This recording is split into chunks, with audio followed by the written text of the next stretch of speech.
Je suis celle dont les chroniques ne parlent pas. Je suis la compagne de toujours, le même sang. La cavale et les flics m'ont volé ma sœur, mais je l'ai eue pour moi pendant 20 ans. Et je vais vous raconter l'histoire de Bonnie avant Clyde.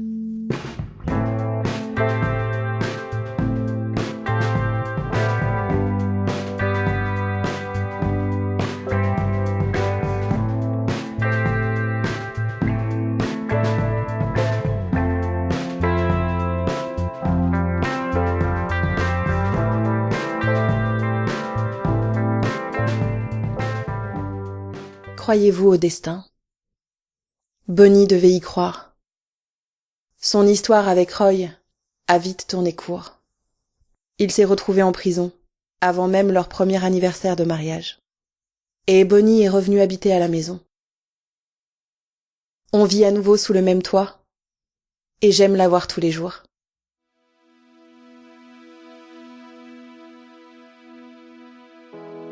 Je retrouve ses cheveux blonds sur ma brosse, et je n'ose pas les enlever. Je m'applique à extirper mes cheveux bruns, sans déranger les fils scintillants qui se sont aussi pris au piège. Une sorte de superstition. Comme si les retirer risquait de la faire partir.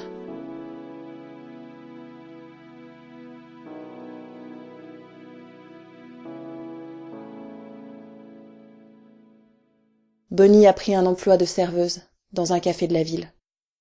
Là-bas, tout le monde l'aime bien. Je me souviens du bruit de ses talons qui claquent sur le sol froid de la salle. Elle parle aux clients avec une voix douce, agréablement timbrée.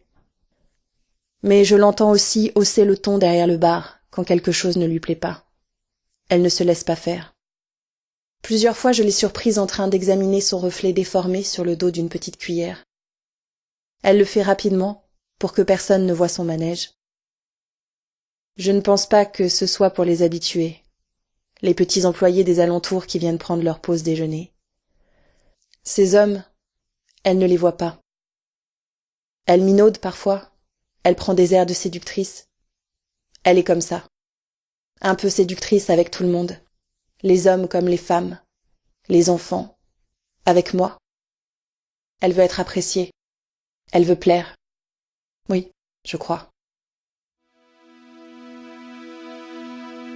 Quand je suis là, assise à une table, souvent seule parce que je viens pour elle, pour la voir, elle me lance des œillades, elle me fait des grimaces quand personne d'autre ne peut la voir, et elle me sourit. Elle sourit beaucoup.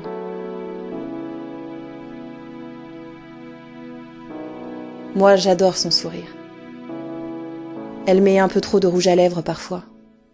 Quand je lui dis, ça l'agace. Elle me répond que c'est de cette manière-là qu'il faut le porter. Sinon, ça n'a aucun intérêt. Un rouge très rouge. Mais quand je parle de son sourire, je ne parle pas seulement de sa bouche. Je revois surtout l'expression de ses yeux. Parfois, je me demande si elle se forçait à sourire. Elle aime répéter qu'elle n'a jamais cassé un verre. Quand elle rentre à la maison, ses vêtements et ses cheveux sont imprégnés d'une odeur de cuisine, de sueur et de poussière. J'ai des flashs. De ce café de Dallas, avec ses grandes baies vitrées. Bonnie qui bondit de table en table dans la lumière dorée. Qui ramasse les assiettes et les tasses. Qui parle aux clients. Et je ne peux pas m'empêcher de me demander comment les choses se seraient passées si elle n'avait pas croisé sa route. Comment les choses se seraient passées sans lui. Je me dis que je l'aurais vu vieillir, que je l'aurais peut-être observé en train de s'éreinter des années durant, penché sur les tables pour les essuyer et gratter la crasse tenace du bout de ses ongles, vernis rouge sang.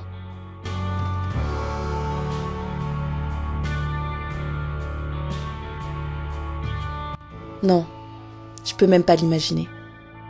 Bonnie, elle n'était pas faite pour ça. Vraiment. Et je reste persuadée qu'elle attendait quelque chose. Là, dans ce café. Ce n'était qu'une pause.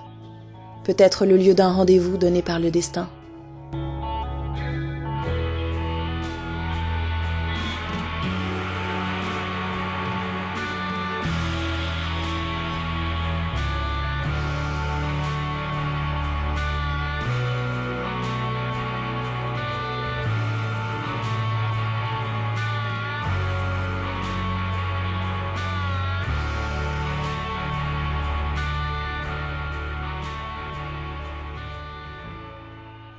Elle ne se plaignait jamais de son travail, elle n'en parlait pas, parce qu'elle savait que ce n'était qu'une passade.